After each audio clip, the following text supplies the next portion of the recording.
Hello friends, Steve Stockton here with you. Welcome to our latest video. Today's episode, something just a little different. The incredibly strange abduction of Amy Rylance. Join me. Let's take a walk and see. Now in this episode, we're bringing to you a mystery more than a missing persons case. Although technically, since there was someone missing for a little while, it could be considered both. But on the night of October 4th, 2001, Amy Rylance, her husband Keith, and their mutual friend Petra were all having a fairly regular night. They were having a small get-together at the Rylance home, and this was something they did often, which shouldn't have been so out of the ordinary, mainly due to the mundaneness of it all. Amy and Keith Rylance lived in a small town called Gundia, which is near Tiaro in Queensland, Australia. Amy had fallen asleep first and was on the living room couch, while Keith decided to let her rest and went to sleep in the master bedroom. Petra slept in her usual spot, the guest room of the Rylance home. There was a very fierce and sudden storm that came on suddenly and seemingly all at once at around 11:30 that night. And Petra was so frightened she crept into the living room to check on her friend Amy. But what Petra allegedly saw that night in her friend's living room would begin a sequence of extremely bizarre and strange events for all who were involved that night.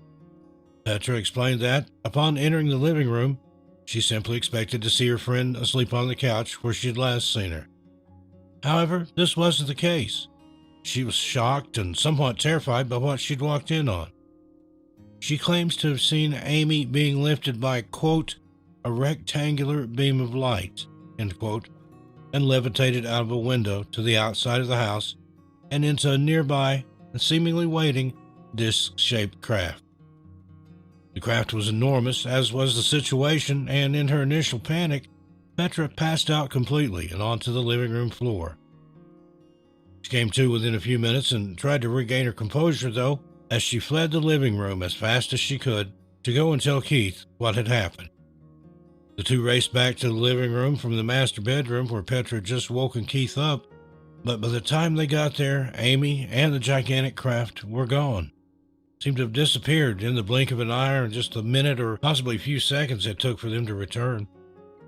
The window Amy had allegedly traveled out of had noticeable damage to it. Also, the flowers outside were burned and scorched. Keith was frantic and ran outside to search for his wife, but to no avail, as she was nowhere to be found.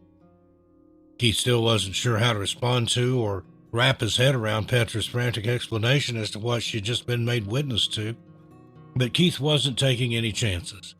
As soon as he realized that Amy was indeed nowhere in sight and probably wouldn't be that easily found, he called the police and reported her as missing. When the police arrived, they of course conducted their own search of the property and surrounding areas, but to no avail. They did find some pretty strange clues left behind, though. As mentioned previously, there was a flowering bush located directly outside the window where Petra claimed to have seen Amy go floating out of, and it seemed to have been heavily damaged by some sort of extreme high heat. But even stranger still was that it only seemed to be warped on the one side of it. Almost immediately after discovering the bush, the phone rang. This phone call in and of itself was enough to have plunged this case into the realm of the incredibly bizarre and almost unbelievable. Upon answering the phone, Keith was shocked to hear a woman's voice on the other end. The caller said she had just come across Amy at a gas station. The woman claimed Amy had been dazed and confused, wandering around aimlessly, rambling incoherently, and was extremely dehydrated. The woman said she had taken her to the hospital to be checked out as she was incredibly concerned with Amy's state. Keith asked which hospital, probably figuring he could just ride on over there and retrieve his wife. However, he must have gotten the shock of a lifetime when the woman explained she was calling from the town of Mackay, which was approximately 500 miles away from where Keith and Amy's house was. How had Amy ended up in a town which should have taken at least 8 hours to get to by vehicle, driving the speed limit, in only the hour and a half that had passed since he had been roused by Petra screaming about Amy being taken? The Mackay police were contacted and asked to find which hospital Amy was at and to go and interview her. According to Amy, she remembers lying on the living room sofa and falling asleep there. Her memory seems to have had some gaps in it because it jumps from lying on the sofa to lying on a strange and cold bench of some sort within what seemed to be only a matter of seconds. And she had no recollection of the time in between or how she had traveled anywhere at all. The bench she was on was in an extremely large, brightly lit room. She also remembered that the second she was about to fly into a full-blown panic, a male voice was there comforting her and making it so that she stayed calm, despite all of her instinct. Suddenly, and without warning, an opening in the wall appeared right in front of her, and from it stepped a tall and slim figure of a being dressed in a very tightly fitting one-piece suit and wearing a black mask over its face. This entity, if you want to call it that came from the wall, informed her that she's being brought back home. The next thing she claimed to remember was being in some sort of forest and aimlessly wandering until she found the gas station where the concerned citizen had found her. If they didn't believe the story she was telling, there was no way to deny the strange physical evidence left behind on Amy's body. Investigators and hospital staff noticed anomalous red marks all over Amy's body, triangular marks on the heels of her feet and thighs. She had also had a considerable amount of hair growth in the hour and a half she had been missing. Her body hair had grown so much, in fact, it seemed as though she had gone for weeks on end without shaving. There was no alcohol or drugs in her system, and she insisted she was telling the truth. Facing such a complete lack of options and not knowing what to make of his wife's incredible and somewhat unbelievable story, Keith decided to contact a woman named Diane Harrison, who worked for the Australian UFO Research Network, and also a ufologist named Bill Chalker. They arranged to be able to come and investigate the story the three of them were telling, and they met with Keith, Amy, and Petra back at the Rylance home where it all allegedly started. Diane found all three witnesses to be sincere, but still doubted certain parts of the story. She would say of the investigation, some of the damage on closer inspection seemed to be suggestive of possible dog damage. Our inspection of the plant damage also suggested possible prosaic causes, such as heat stress. A plant at the front of the house had similar damage, and a healthy flowering bush of the same species that was at the window was examined by us at Mount Bassett Lawn Cemetery had similar damage.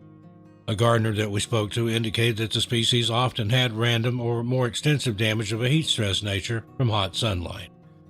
The normal possibilities for both the screen and the plant damage are only suggestive at this point, and further investigation is required.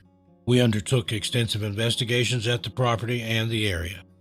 The police were very helpful.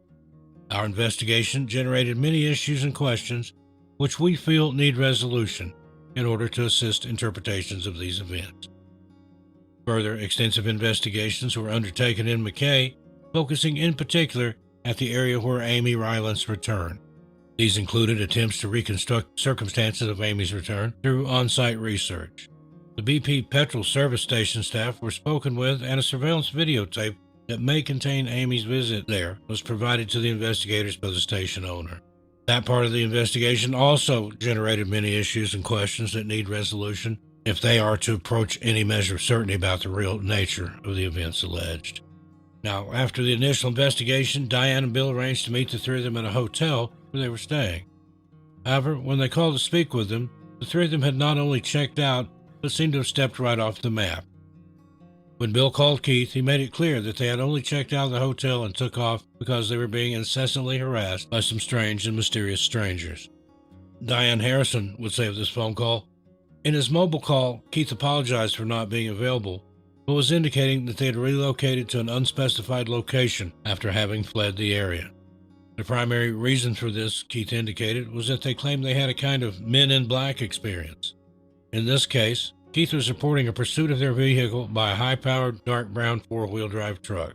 The nature of this event apparently frightened Keith, Amy, and Petra, prompting Keith to attempt to lose the vehicle and eventually leave the area altogether.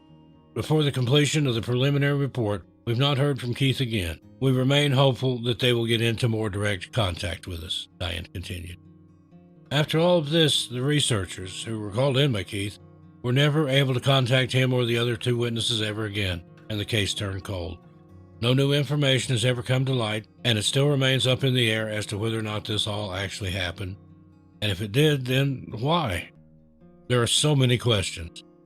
If it were all made up for a few moments of fame or a publicity stunt, Then why would the witnesses so suddenly and right in the beginning of the investigation remove themselves from it all? Some say it's because the heat was just too much for them, and their story was made up and couldn't hold up against an intensive and remarkable investigation.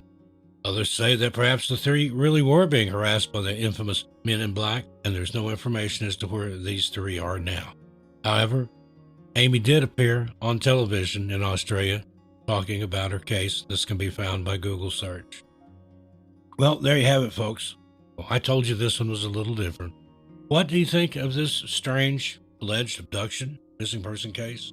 I look forward to your comments, but please keep it friendly and respectful. Till we meet again, be careful out there. Try not to get abducted. As for me, I'll see you a little farther on down the trail. I'm Steve Stockton, and I'll talk to you next time. Tell your animals I said hi.